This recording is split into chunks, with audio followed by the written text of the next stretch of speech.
Helo, fy enw I ydy Mirain Rhys ac rydw i'n Darlithydd mewn Seicoleg datblygiadol ym Mhrifysgol Metropolitan Caerdydd. Rwyf wastad wedi bod yn frwdfrydig dros y Gymraeg. Dwi'n cofio clywed storïau lu gan fy nain am rhieni am sut y chwaraeon nhw eu rhan wrth ffrwydro am yr iaith, ac rwy'n bendant wedi mabwysiadu'r angerdd hwnnw. Rwy'n lwcus iawn i allu chwarae'r rhan yn atblygiad yr iaith drwy fy ngwaith, ac mae'r awch i ddeall mwy am brofiadau unigolion gyda'r Gymraeg yn rhan fawr o'n proffil ymchwil. Astudiais radd Seicoleg a doethuriaeth mewn addysg ddwyieithog ym Mhrifysgol Bangor.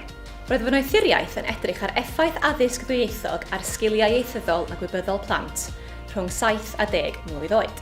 Yna gweithiais ym maes ymchwil addysg ble roeddwn yn gwerthuso polisïau addysg cyn cychwyn fel darlithydd gyda Mhrifysgol Metropolitan Caerdydd yn 2016.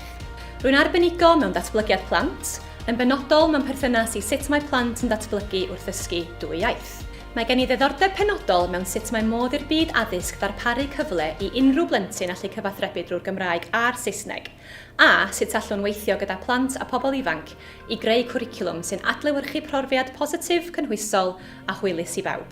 Mae'r diddordeb hwn yn bwydo mewn i'r addysgu dwi'n darparu o fewn yr adran Seicoleg. Fy hoff beth am addysgu yw'r amrywiaeth o fyfyrwyr sydd ar ein rhaglen. Mae Seicoleg yn bwnc eang ac mae'n hyfryd i weld myfyrwyr yn datblygu diddordeb mewn pynciau gwahanol dros eu amser ar y cwrs israddedig. Un o fanteision astudio Seicoleg yw'r dewis enfawr o bynciau a bod myfyrwyr yn cael rhwydd hynt i arbrofi gyda meysydd gwahanol dros eu cyfnod gyda ni. Rwyf hefyd yn mwynhau bod yn ddiwtor i'r grŵp cyfrwng Cymraeg. Mae'n myfyrwyr ni yn gadael yr rhaglen israddedig yn feddylwyr beirniadol sy'n gallu datblygu a chynnal ymchwil a gyda phrofiad o'r byd gwaith. Maen nhw'n unigolion hyblyg, hyderus a hyfedr yn eu maes.